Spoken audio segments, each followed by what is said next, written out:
Doug, there's this kind of narrative out there a little bit among fans and even some media that the team didn't do enough to retaliate in the second half and everything. And I'm just wondering, the flip side of that is maybe if they did, then it'd be called undisciplined or something. But, what was, in the initial emotional aftermath right after the hit, it's probably understandable that the guys rallied around him. But after that, is it a different era where that doesn't happen, especially when you still have a chance to win the game? Yeah. No, I definitely appreciate how our team responded. Protecting the quarterback and all of that. Obviously, you hate to see it escalate to where it went. But the second half of the football game too, the officials basically warned both teams it was a no tolerance. It was a zero tolerance, in the second half. So if there was anything that transpired, that player was going to be, ejected as well. So, I thought both teams, played the second half as they should. It was a tough physical football game in the second half, and there wasn't anything that escalated from that hit in the first half.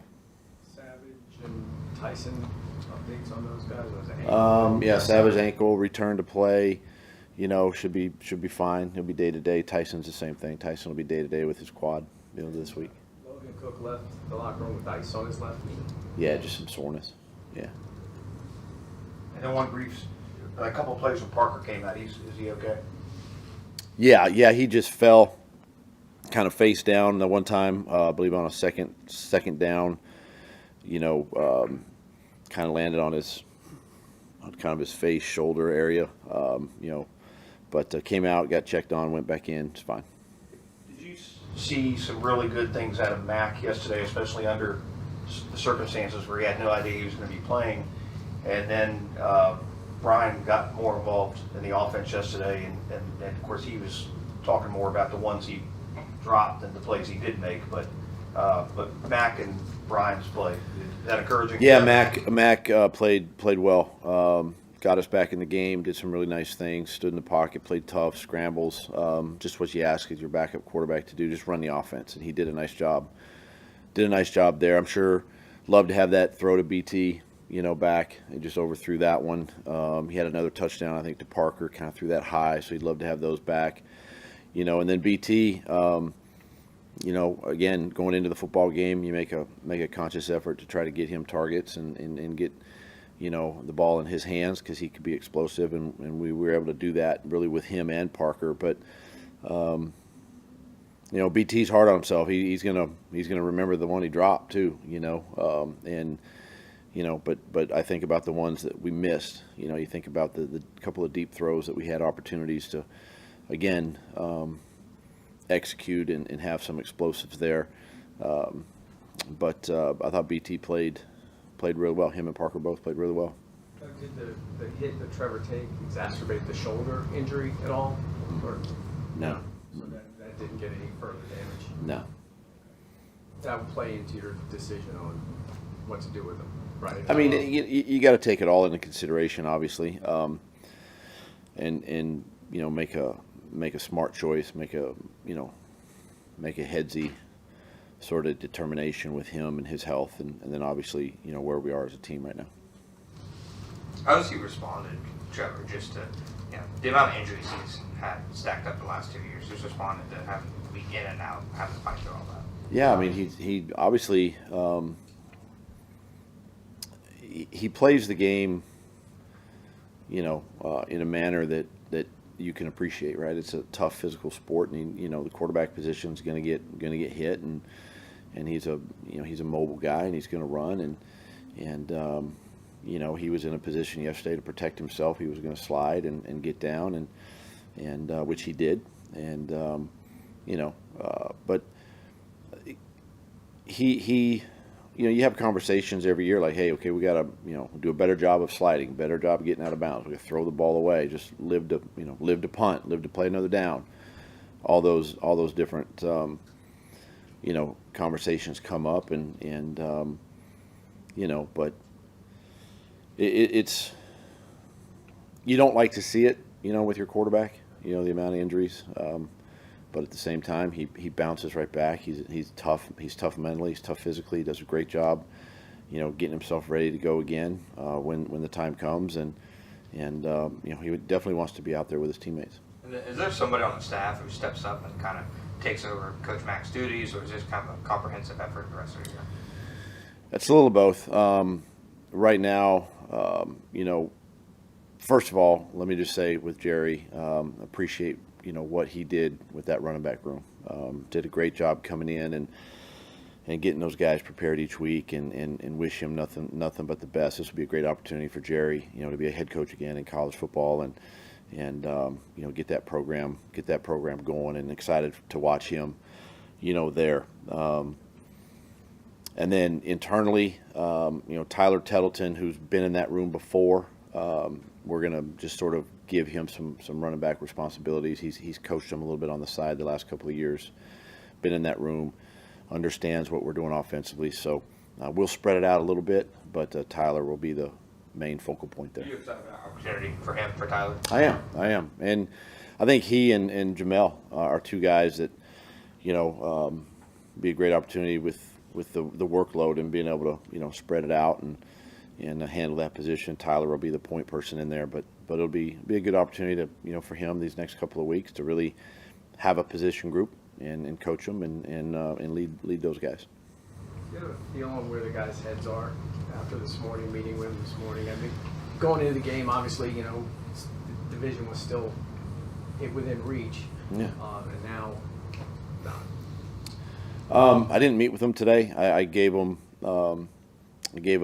all they had to do today was just basically come in and get their lift, treatment, and all that kind of stuff. I didn't meet with them today. I won't meet with them tomorrow. See them on Wednesday. Just want them to kind of, clear their heads of this one and really let's focus on Tennessee this week and these next 5. But I'll say this after the game. I mean, it's a locker room that's they're hurting, they're disappointed, frustrated, they're scratching their heads like we all are, trying to figure this thing out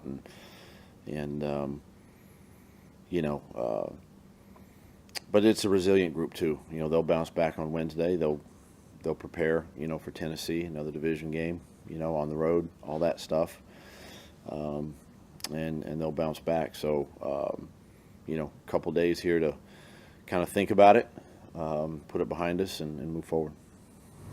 If you're getting to go back and watch, Walker Little getting his contract, how do you perform, responding to that deal? I thought he responded great. Again, Houston has 2 really good edge rushers, and again, I don't think they got near the quarterback. At one time I think they got a hit on Mack, spun out of a block that Brenton had, but guys are going to make plays like that. But other than that, I thought Walker did an outstanding job yesterday, both in the pass and run game, and excited for him and his family for this opportunity, to have this extension and lock him up for the next several years, but he responded well. Doug, is there a punishment for Al Shahir that you think would be appropriate in terms of suspension, X number of games? Is that what would make you and maybe the team feel satisfied that the NFL issued an appropriate measure? I'm not going to really comment on that. I think the league is going to handle these situations as they come up. I mean, just look at what happened even in college football.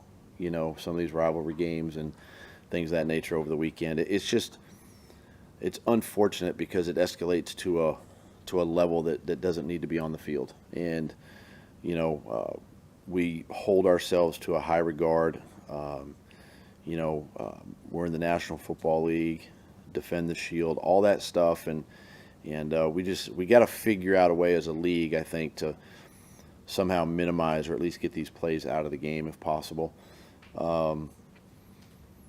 But it's up to the NFL, obviously the Players Association, to determine what's going to happen. But at the same time, I've got to keep coaching our guys, and Jarian was kicked out of the game as well, so I got to deal with him and have conversation with him. And we just, again, Emotions run high.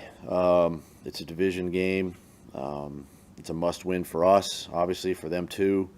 Everybody's putting their best foot forward, and it's just it's something you just don't like to see on any. I don't care, the quarterback, running back, it doesn't matter. Receiver, you just don't like to see these types of plays, made in the game.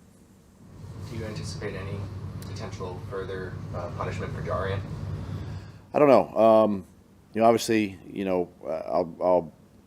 I'll look at it and go back and watch everything and make a determination on that. I know the league will step in and fine him and whoever else. We'll probably get fine letters or whatever.